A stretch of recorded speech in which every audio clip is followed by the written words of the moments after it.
औज़ुबिल्लाहिमिनश्शैतानिर्रजीम बिस्मिल्लाहिर्रहमानिर्रहीम। Dear student अस्सलाम वालेकुम। स्टूडेंट, आज हम 8 क्लास की मैथ और उसकी एक्सरसाइज नंबर 6.2 को सोल्व करने जा रहे हैं और उसका क्वेश्चन है जी फैक्टराइज द फॉलोइंग, यानी कि मंदरजा ज़ैल की तजज़ीह करें। तो आपने फैक्टराइजेशन पढ़ी है छोटी क्लासों में, प्राइम फैक्टराइजेशन जिसे बोलते हैं और उर्दू में हम उसको मुफरद तजज़ीह बोलते हैं। तो उसकी अगर आप डेफिनेशन देखें तो सिंपल लैंग्वेज में अगर उसको कहें तो यानी कि उसको फैक्टर की मदद से सोल्व करना या उसके फैक्टर बनाना होते हैं पहले, और उसके बाद उसको फैक्टराइजेशन कहते हैं, यानी कि फैक्टर बनाने को। तो फैक्टर क्या होते हैं? वो नंबर जो डिवाइड करने के बाद अगर कोई नंबर है वो जिस पे डिवाइड हो सकता है उसको डिवाइड कर देंगे, यानी कि 2 पार्ट्स में डिवाइड कर देंगे तो उसकी बन जाएंगे फैक्टर।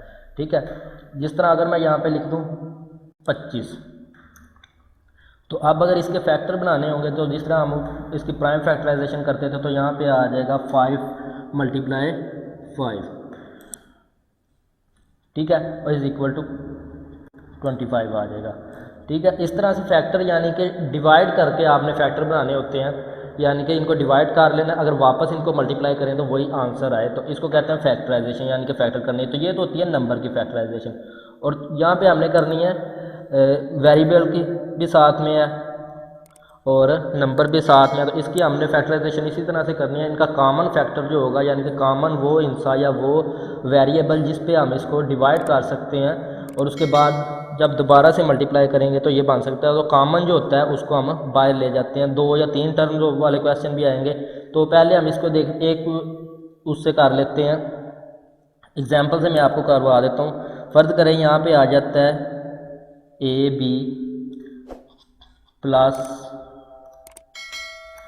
AC प्लस AD कर लें। ठीक हो गया जी।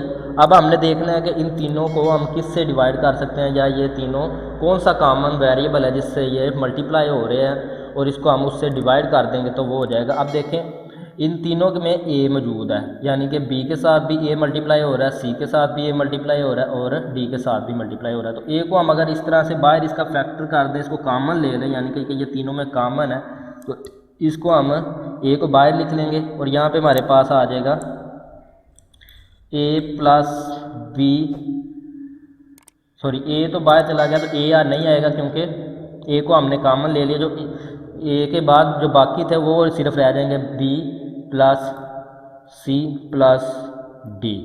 ठीक हो गया जी। अब हमने इसकी कर लिया फैक्टराइजेशन, यानी कि इसके फैक्टर बना लिए। इसी तरह से अब फैक्टर इस तरह से बनाते हैं, जब हमने फैक्टर बनाने हैं किसी नंबर के तो हमने उसको डिवाइड करके साथ में उसको जो डिविजिबिलिटी या जो उसका आंसर होगा उसको अंदर लिखना होता है। यानी कि ये जो हम कॉमन ले लेते हैं सबको इस पर हमने डिवाइड करना। A प्लस B को A से डिवाइड करेंगे तो A कैंसिल हो जाएगा, A प्लस C को A से डिवाइड करेंगे तो A कैंसिल हो जाएगा और C रह जाएगा। इसी तरह से A प्लस D को, क्योंकि ये एक बार बाहर चला गया तो एक बार हमने सबसे कम कर देना। इसी तरह से हम आगे जब क्वेश्चन सोल्व करते हैं तो साथ साथ आपको समझ आ जाएगी। ठीक हो गया जी। और जब आप खुद करेंगे तो ये आपकी अच्छी इस पर जो है ग्रिप हो जाएगी। अब हमने देखना है क्योंकि ये नंबर और वेरिएबल का जो है मिक्सचर होगा, इसमें कांस्टेंट, यानी कि नंबर को हम कांस्टेंट कहते हैं, और ये जो है इंग्लिश के XYZ इनको हम वेरिएबल कहते हैं कि इनकी कोई वैल्यू जो है वो फिक्स नहीं होती। तो अब हमने देखना ये है कि 3 और 9 जो है ये किस कॉमन नंबर पे जो डिवाइड हो सकते हैं, जो बड़े पे। तो 3 और 9 3 पे ही डिवाइड हो सकते हैं। देखें 3 तो 3 पे डिवाइड हो जाएगा, 3 1 × 3 यानी कि 1 आंसर बच जाता है, और इधर 9 जो है वो भी 3 पे डिवाइड हो सकता है। लेकिन वेरिएबल कोई सेम नहीं है, तो वेरिएबल ऐसे ही लिख लेंगे और हम इधर बाहर कॉमन ले लेंगे। इसमें से 3 जो कॉमन लेना है उसको बाहर लिख लेना है और बाकी को हम ब्रैकेट्स के अंदर लिख लेंगे। तो 3 के साथ से x के साथ से हमने 3 बाहर ले गए, या 3x को जब 3 पे डिवाइड किया तो 3 जो है वो कैंसिल हो गया, तो पीछे हमारे पास बच जाएगा x और माइनस का माइनस। और उसके बाद 9 को जब हम 9 में से हमने 3 कॉमन लिया तो 9 को 3 पे डिवाइड करेंगे तो पीछे हमारे पास बच जाएगा 3 और y का y ऐसे ही आ जाएगा। ठीक हो गया, ये हमारी हो गई है फैक्टराइजेशन। अब देखें 3x माइनस 9y था, तो इसको हमने फैक्टराइजेशन की तो हमारे पास बच गया 3 कॉमन है और उसके बाद x माइनस 3y। इसी तरह से अगले क्वेश्चन करते हैं।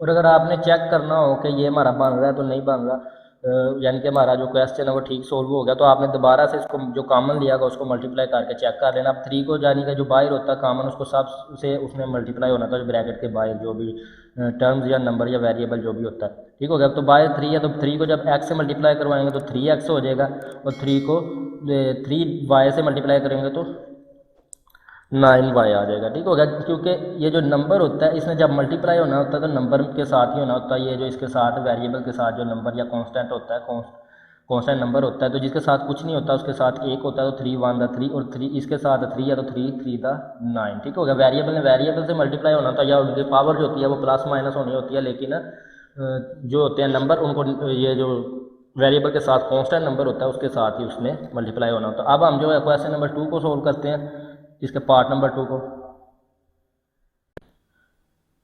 जी तो पार्ट नंबर 2 है अब आपके सामने एक्स वाई प्लस एक्स जी।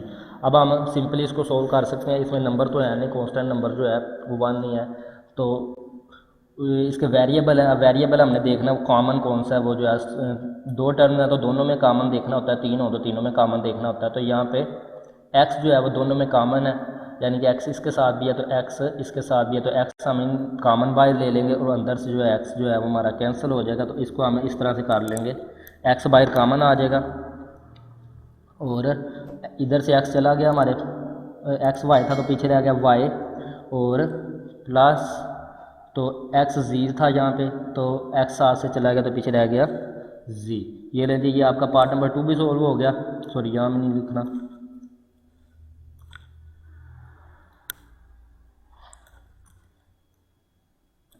अब पार्ट नंबर 3 को सोल्व करते हैं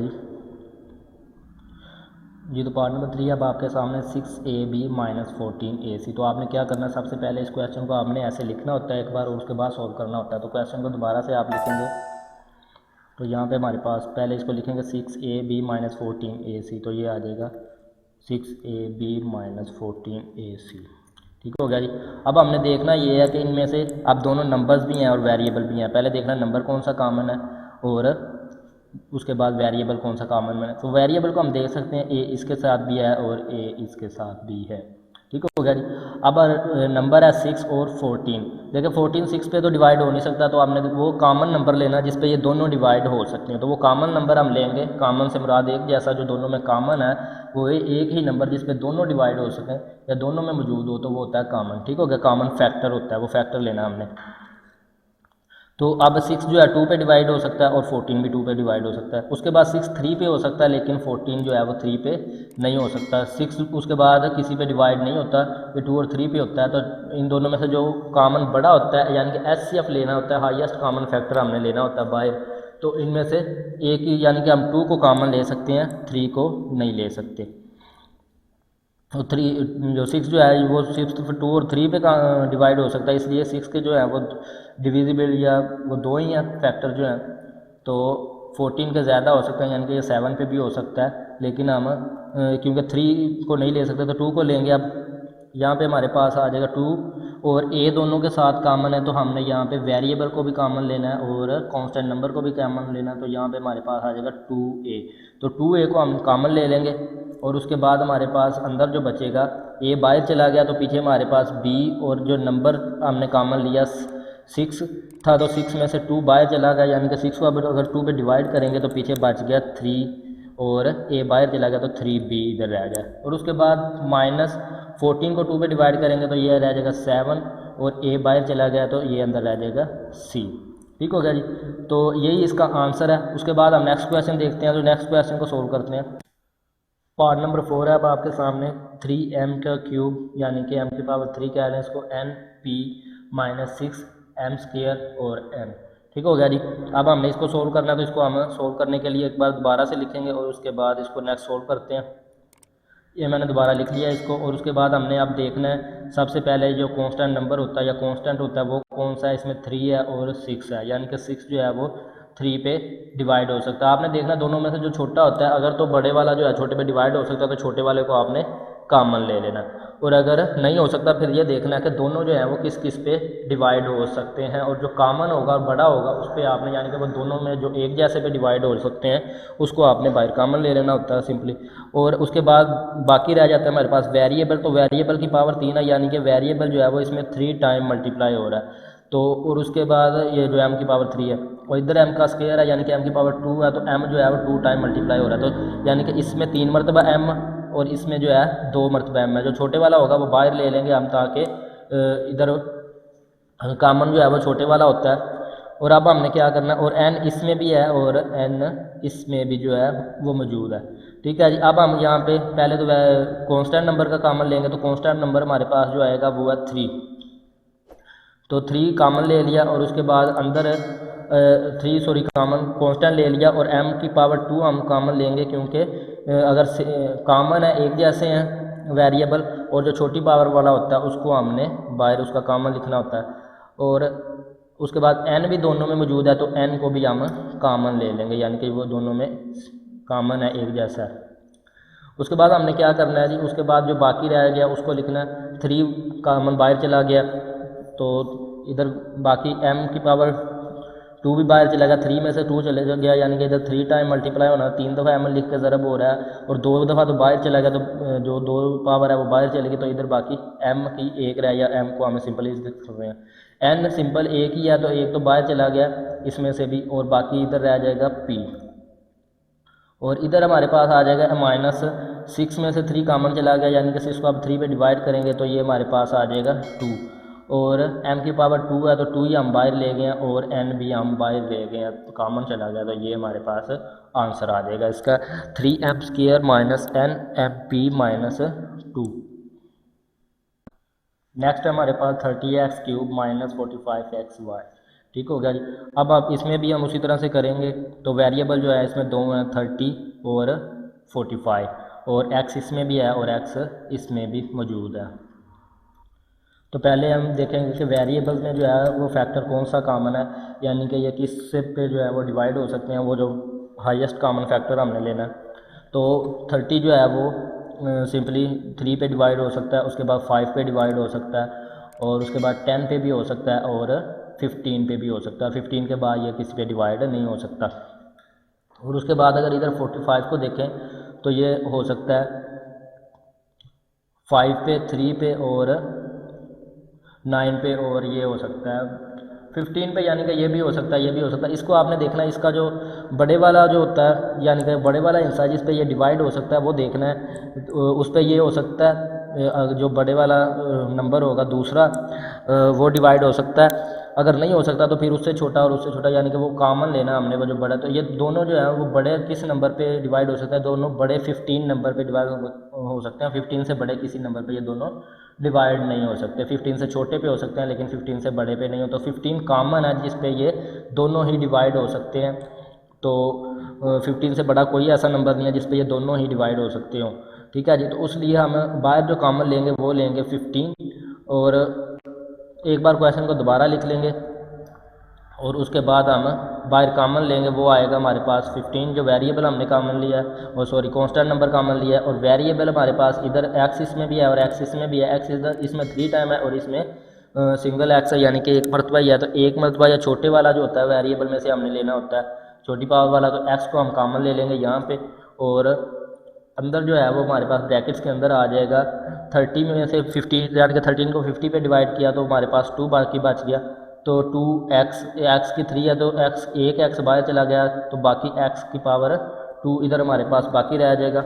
और उसके बाद माइनस, और 45 को अगर हम इसी तरह से 15 पे डिवाइड करेंगे तो ये हमारे पास आ जाएगा 3, और x बाहर चला गया तो बाकी हमारे पास रह जाएगा y। तो ये आपका आंसर हो जाएगा। ठीक हो गया जी। और उसके बाद नेक्स्ट है हमारे पास 17x² y² - 51। तो अब हमने देखना ये है, इधर तो वेरिएबल दोनों दो वेरिएबल इधर मौजूद हैं x² और y², यानी कि x और y जो है वेरिएबल है, लेकिन इधर वेरिएबल नहीं है। और इधर जो है वो 17 है और इधर 51 है। अब वेरिएबल एक टर्म में है लेकिन दूसरी में नहीं है। टर्म से बुरा यानी कि ये प्लस माइनस का जो साइन होता है इसके दरमियान में जो जो कुछ भी होता है वो एक टर्म होती है। तो यहाँ से लेके यहाँ तक जो है ये एक टर्म है, और माइनस के बाद जो है वो दूसरी टर्म है। अगर यहाँ पे कोई प्लस माइनस का साइन आ जाता तो ये दरमियान में, उसके बाद तीसरी टर्म आ जानी थी। ठीक हो गया। तो अब एक टर्म के साथ वेरिएबल ये जो है एक्स वाई जी में से हैं, लेकिन एक्स की दूसरी सॉरी इस तरफ जो है वो हमारा वेरिएबल नहीं है, लेकिन कांस्टेंट नंबर जो है वो इधर भी है और इधर भी है। अब हमने देखना ये 17 एक प्राइम नंबर है, ये तो किसी पे डिवाइड नहीं होता 1 के अलावा, लेकिन इधर जो है वो 51 है। अब हमने यही देखना है कि 51 जो है 17 पे डिवाइड होता है या नहीं होता। तो 17 को आप मल्टीप्लाई करके देख ले 1 2 3 4 से, अगर 51 आ जाए, ना आए तो आप दूसरे तरीके से डिवाइड करके भी दे सकते हैं, जो 17 का जिनको टेबल नहीं आता तो।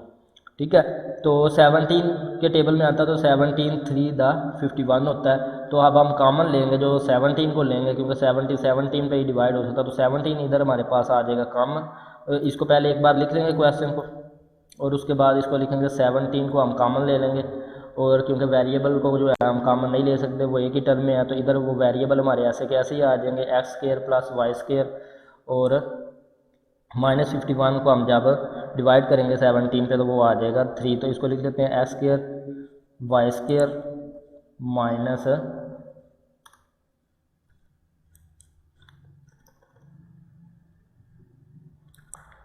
सॉरी ये गलत हो गया थोड़ा, एक्स स्क्वायर उसके बाद वाई स्क्वायर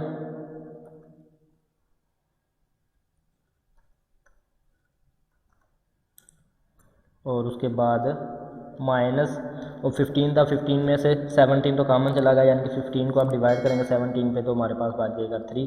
तो ये आपका आंसर हो गया इस क्वेश्चन का भी। ये क्वेश्चन भी आपका सोल्व हो गया। नेक्स्ट हमारे पास मौजूद है 4x की पावर 3 है प्लस 3x की पावर 2 है और प्लस 2x है, यानी कि ये 3 टर्म्स हैं इसमें। तो वेरिएबल देखेंगे तो एक x है, यानी कि इधर x की पावर 2 है और इधर x की पावर 3 है। तो वेरिएबल जो है वो तीनों में x कॉमन मौजूद है। तो पावर जो छोटी होती है उसको हमने बाहर कॉमन ले लेना होता है, यानी कि सबसे छोटा वेरिएबल होता है। और उसके बाद कांस्टेंट नंबर देखेंगे तो ये हमारे पास 4 है, ये 3 है और ये 2 है। 2 2 पे डिवाइड हो सकता है, 3 3 पे डिवाइड हो सकता है, और 4 जो है वो 2 पे भी डिवाइड हो सकता है, लेकिन कॉमन इनमें कोई भी नहीं है जिस पे ये तीनों डिवाइड हो सकते हों। ठीक है, 3 जो है वो 2 पे डिवाइड नहीं हो सकता, 4 हो सकता है, लेकिन 2 जो है वो सिर्फ 2 पे ही हो सकता है। अगर तो ये तीनों यानी कि सिंपली 1 पे डिवाइड हो सकते हैं, तो इनमें से कॉमन नहीं लिया जा सकता। तो हम इसमें सिंपल x को कॉमन लेंगे, x जो छोटा है सबसे उसको कॉमन ले लेंगे, तो बाकी हमारे पास जो बचेगा वो उसको ऐसे लिख लेंगे। x हमारे पास बाहर कॉमन आ गया जी। अब क्या है, 4 ऐसे ही आ जाएगा, और x की पावर 3 थी तो 1 बाहर चला गया, तो पीछे x की पावर रह जाएगी 2, और उसके बाद प्लस है, इधर x की पावर 2 है तो सिंपल 1 रह जाएगा, तो इधर आ जाएगा 3x, और इधर से भी x बाहर चला गया तो ये बाकी बच जाएगा हमारे पास 2। तो ये हमारा आंसर बन गया जी।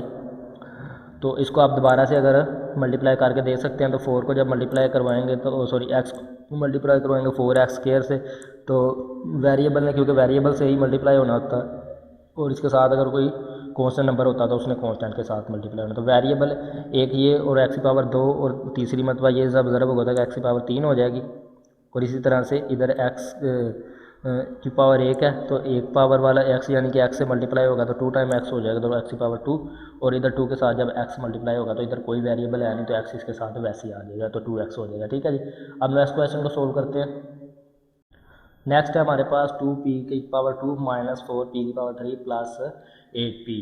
तो इसको हमने क्या करना है जी, इसमें से वेरिएबल देखने हैं और कांस्टेंट देखने हैं। तो कांस्टेंट नंबर इसमें 2 है, उसके बाद 4 है और उसके बाद 8 है, यानी कि 2 2 पे ही डिवाइड हो सकता है, तो 4 जो है वो भी 2 पे डिवाइड हो सकता है, और 8 जो है वो भी 2 पे डिवाइड हो सकता है। तो इनमें से जो सबसे बड़ा फैक्टर है वो 2 है, यानी कि 2 पे ही तीनों डिवाइड हो सकते हैं, 2 से बड़े किसी पे तीनों जो है वो इकट्ठे डिवाइड नहीं हो सकते। तो कांस्टेंट तो हम 2 को डिवाइड कर लेंगे, फैक्ट कॉमन ले लेंगे, और उसके बाद वेरिएबल जो है ये p की पावर 2 है, यानी कि p 2 टाइम्स है यहाँ पे, और इधर p 3 टाइम्स है, और इधर p 1 टाइम है। तो छोटे वाला जो होता है वो 1 टाइम है, क्योंकि 1 एक मरतबा ही हम इसको कॉमन ले सकते हैं, 2 मरतबा लेंगे तो इधर 2 मौजूद नहीं है जिसको हम, ठीक है।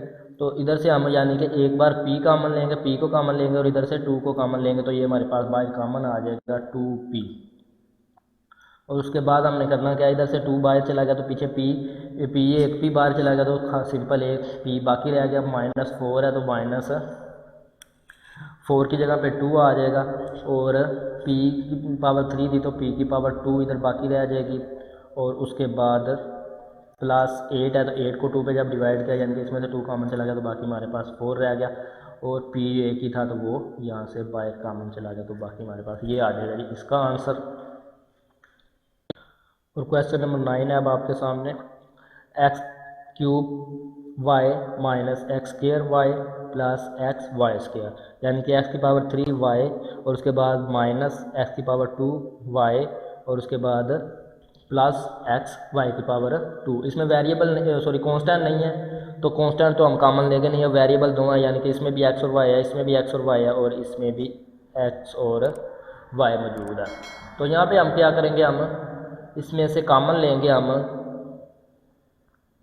x को भी और y को भी, लेकिन इधर x की पावर 3 है, इधर 2 है और इधर 1 है, और y की इधर 2 है, इधर 1 है और इधर भी 1 है, यानी कि y की छोटी पावर 1 है तो एक बार y को ले सकते हैं, और इधर x की पावर छोटी जो है सबसे वो 1 है तो x को भी हम एक बार ही कॉमन ले सकते हैं। तो x को पहले हम इसको दोबारा लिखेंगे और उसके बाद इसको यहाँ पे लिखेंगे जी x को कॉमन लेना है और साथ में y को कॉमन लेना है, ठीक है। और इधर x की पावर 3 थी हमारे पास तो एक x बाहर चला गया तो पीछे रह गया x की पावर 2, और उसके बाद माइनस क्योंकि y जो है वो बाहर चला गया और एक ही था y उसको बाहर चला गया, और x की पावर 2 थी इधर से भी x बाहर चला गया तो पीछे रह गया x अकेला यानी कि पावर 2 थी तो एक कम हो जाएगी तो एक रह जाएगी, और उसके बाद y इधर भी एक ही था तो वो y भी बाहर चला गया यानी कॉमन चला गया, और उसके बाद इधर आ जाएगा प्लस, और x इधर एक ही है तो x इधर से कॉमन बाहर चला गया तो बाकी हमारे पास रह जाएगा y की 2 है तो एक y भी बाहर चला गया तो पीछे हमारे पास सिर्फ y ही बाकी रह जाएगा। तो ये आपका क्वेश्चन यहाँ पे सोल्व हो गया जी। ये तो क्वेश्चन नंबर 10 है अब आपके सामने, 7x की पावर 4 माइनस 14x की पावर 2 प्लस y 14x की पावर 2 y और प्लस 21x और y की पावर 3, यानी कि तीनों टर्म में से हमने पहले कॉमन लेना होता है तो वो कॉमन लेंगे। इसमें वेरिएबल जो है वो इधर x है, इधर x के साथ y भी है और इधर x y भी है, तो x इसमें भी है, इसमें भी है और इसमें भी है, y इसमें है, इसमें नहीं है लेकिन, और कांस्टेंट नंबर को देखें ये 7 है तो इधर 14 है उधर इधर 21 है, तो 7 के टेबल में ही आता है, प्राइम नंबर है। 14 भी 7 के टेबल में आ जाता है और 21 भी 7 के ही टेबल में आ जाता है, तो सबसे बड़ा जो कॉमन लिया जा सकता है वो है जी 7। और उसके बाद इधर से हम x की पावर सबसे छोटी जो है वो 2 है तो x को हम कॉमन ले सकते हैं। सबसे पहले तो हमने कॉमन ही लेना होता है, नेक्स्ट क्वेश्चन में जाके मज़ीद सोल्व करने वाला जो है वो भी आ सकते हैं तो उसको हम करेंगे बाद में। तो सबसे पहला जो हमारा स्टेप है वो तो हमने कॉमन लेना है, पहले कांस्टेंट नंबर को भी देख के और वेरिएबल नंबर को भी देखें, अगर वेरिएबल कॉमन लिए जा सकते हैं तो कांस्टेंट नंबर के साथ वेरिएबल को भी कॉमन लेना, और अगर सिर्फ एक ही चीज़ को कॉमन लिया जा सकता है यानी कि सिर्फ नंबर को कॉमन लिया जा सकता है तो नंबर को कॉमन ले लेना, अगर सिर्फ वेरिएबल को कॉमन लिया जा सकता है वेरिएबल को कॉमन ले लेना, और अगर दोनों को लिया जा सकता है दोनों को बाहर कॉमन लिया जा सकता है तो दोनों में से कॉमन हमने लिख लेना है। और बाकी जो है वो नेक्स्ट इस तरह से उसके बाद फर्दर प्रोसेस भी हो सकता है इन पे, यानी कि आपने फार्मूले याद किया तो वो एक फार्मूले का आंसर निकल सकता है तो फिर उसको हम शॉर्टकट करके फार्मूले का आंसर ही लिख देंगे अंदर, लेकिन कॉमन बाहर वैसे का वैसे ही रहे। तो वो मज़ीद जब जैसे जैसे क्वेश्चन आएंगे तो आपको उस तरह से उसके साथ गाइड करते जाएंगे, समझाते जाएंगे कैसे करना है। तो यहाँ से हम पहला स्टेप जो है इस एक्सरसाइज में वो हमारा कॉमन लेने का, ये तो तकरीबन अगर आप इस एक्सरसाइज को अच्छी तरह से करेंगे तो ही आप अगली एक्सरसाइज जो है 6.3, 4, 5 उनको आसानी से सोल्व कर सकते हैं, अगर इनको नहीं करेंगे तो वो आपके लिए फिर मुश्किल हो जाएंगी। तो इसी तरह से पहले आसान क्वेश्चन होते हैं, जब आप आसान को सोल्व कर लेते हैं फिर जो मुश्किल होते हैं वो भी आपके लिए आसान हो जाते हैं, लेकिन अगर आप डायरेक्ट मुश्किल क्वेश्चन जो है उनको सोल्व करेंगे तो वो फिर आसानी से सोल्व नहीं हो सकेंगे, वो आपको थोड़ा सा परेशान करेंगे। तो यहाँ पे हम यानी कॉमन अब लेंगे x को और 7 को, तो उसके बाद इसको लिख लेंगे और लिखने के बाद 7 को हम कॉमन ले लेंगे और साथ में x को कॉमन लेना, तो x इधर से एक x को बाहर लिख लिया और उसके बाद बाकी जो टर्म्स अंदर इसी तरह से लिखेंगे, और यहाँ से हमने इसको दोबारा लिखना होता है एक टर्म को देख के जो इसमें से हमने कॉमन लिया, कॉमन वो होता है जो सब में से बाहर चला जाता है। तो 7 इसमें से बाहर चला गया तो पीछे हमारे पास रह जाएगा एक्स की 4, और एक्स की 4 में से एक एक्स बाहर चला गया तो पीछे हमारे पास सिर्फ एक्स की पावर 3 ही बच जाएगा, क्योंकि 7 बाहर चला गया और एक एक्स भी बाहर चला गया तो पीछे एक्स की पावर 3 रह गई है। और उसके बाद माइनस और 14 में से हमने 7 कॉमन लिया है तो 14 टू 7 टू द 14 होता है, तो यहाँ पे पीछे 2 इधर बाकी बच जाएगा, और एक्स की पावर 2 थी तो एक एक्स बाहर चला गया तो पीछे एक एक्स रह गया, और वाई ऐसे ही साथ में आ जाएगा क्योंकि वाई को हमने कॉमन नहीं लिया है। और उसके बाद प्लस, और प्लस के बाद 21 है तो 21 में से हमने 7 को कॉमन ले लिया, तो 7 3 द 21 होता है, तो ये हमारे पास इधर 3 आ जाएगा, और एक्स जो है वो कॉमन चला गया, और वाई की पावर 3 है साथ में, ऐसे ही हम लिख देंगे। तो यहाँ पे ये आपका क्वेश्चन सोल्व हो गया। तो इस एक्सरसाइज के पहले 10 क्वेश्चन को हमने सोल्व कर लिया। इनको आप जब आसानी से सोल्व कर लेंगे तो फिर उसके बाद नेक्स्ट क्वेश्चन करेंगे तो फिर वो भी आपके लिए आसान हो जाएंगे। तो आप पहले इनको अपने हाथ से लिख के सोल्व कीजिएगा, समझने के बाद एक बार खुद से इन क्वेश्चन को कीजिएगा तो फिर आपके लिए आसानी हो जाएगी, यानी कि ये सारे क्वेश्चन आप बिल्कुल तैयार हो जाएंगे आपके लिए, आपको कोई मसला नहीं रहेगा, फिर आप इनको कभी भी नहीं इंशाल्लाह भूलेंगे जब आप अपने हाथ से इनको खुद से सोल्व कर लेंगे एक बार समझने के बाद। ठीक है, तो फिर नेक्स्ट क्वेश्चन जो थोड़े से डिफ़िकल्ट होंगे, यानी कि थोड़े से डिफरेंस हैं, अगर आप ये कर लेंगे फिर वो आपके लिए डिफ़िकल्ट तो नहीं होंगे, आसान ही होंगे। तो यानी कि इनसे थोड़े से डिफरेंट भी हो सकते हैं कुछ क्वेश्चन उसमें से, तो नेक्स्ट वीडियो में इंशाल्लाह वो करेंगे। तब तक के लिए आप अपना ख्याल रखिए और इन क्वेश्चन को सॉल्व कीजिए। और जिन स्टूडेंट ने अभी तक चैनल को सब्सक्राइब नहीं किया वो सब्सक्राइब कर दें ताकि मज़ीद अच्छी वीडियो जो आए वो आप तक पहुंच सके। और अगर आप कोई वीडियो से फ़ायदा पहुंचा है तो अपने दोस्तों के साथ शेयर ज़रूर कीजिए और वीडियो को लाइक ज़रूर कीजिए। और अगर कोई मसला हो या कुछ भी आपने पूछना हो तो आप कमेंट कर सकते हैं। ओके स्टूडेंट, अल्लाह हाफ़िज़, तब तक के लिए अपना ख्याल रखिएगा।